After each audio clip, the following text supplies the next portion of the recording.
welcome from way down under. YouTube's hottest late night host, Lou! Late night with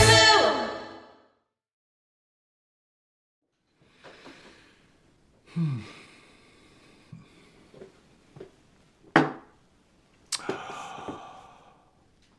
We fell. That's where we were, dear viewers. Welcome. Glad to have you. Out of this world, as always, to have you with us. We fell. That is to say, we headed for the exits of our own accord. We took flight from the heavenly court when we realized that there was no negotiating with this mad, insane, this crazy, is there another word for it? Idea. To unite the divine nature with the human.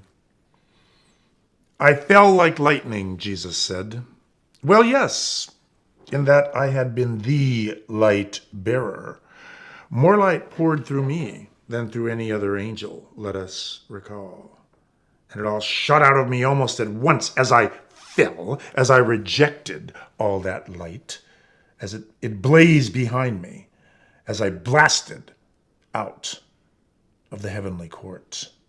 My angels, uncounted numbers of them, likewise shot forth, their light too, blazing behind them, for the light was never theirs, nor of course was my light mine.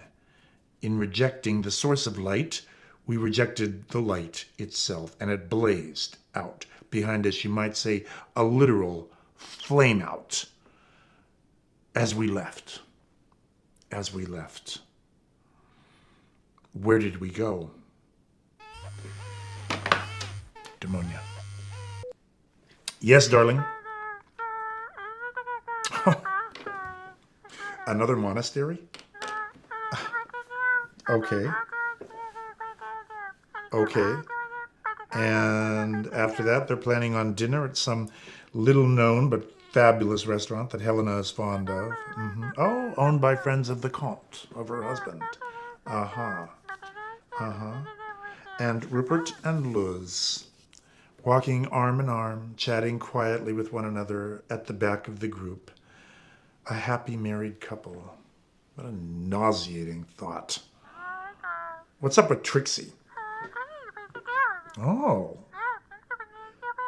She and Wen are, at his suggestion, on a private tour of Monte Carlo, in the car, of course, and with the driver, of course, that he sent to Nice for her.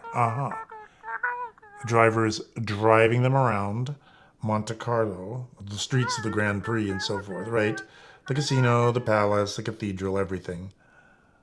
But you know, Trixie knows Monte Carlo. She's been there half a dozen times. Yeah, I think so, pretty clearly. Clearly. She simply enjoys Wen's company. They're laughing a lot in the back of that limo. Oh. She has a bottle of champagne from the restaurant. And two flutes, and they're toasting one another as they drive about the streets of Monte Carlo, being given a tour of a city she knows like the back of her hand.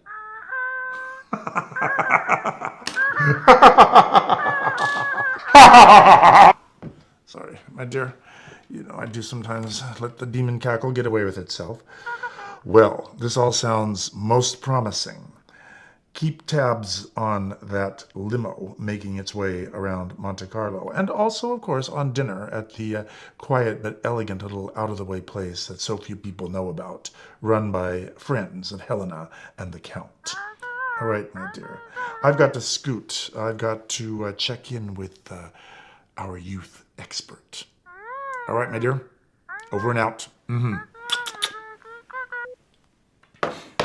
It's time for an update from our youth reporter, our tempter of the teens and the 20-somethings, as you might put it, our dear Juvenes.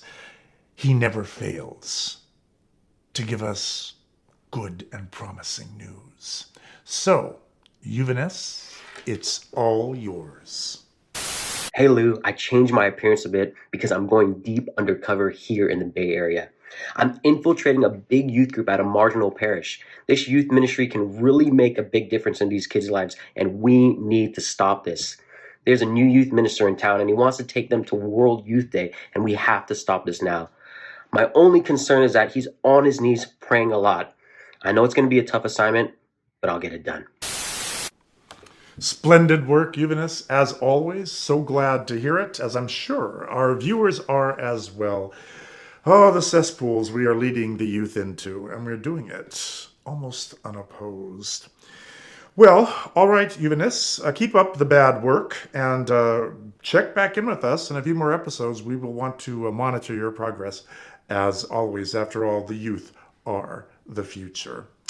Thanks so much for joining us tonight. We'll hope to see you next time. Take bad care and don't do anything Lou wouldn't do.